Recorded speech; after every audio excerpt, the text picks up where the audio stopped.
hears its paws hitting the ground.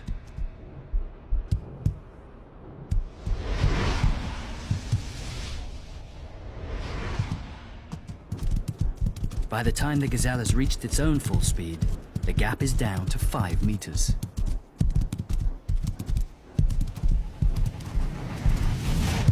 In slow motion, it looks effortless. But the cheetah is now using much of his strength just to push through the air. He pulls his legs tight below his body to reduce drag.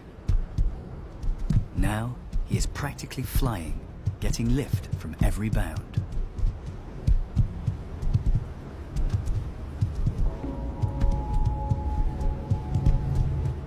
But he needs to be careful. There is a time limit on his run.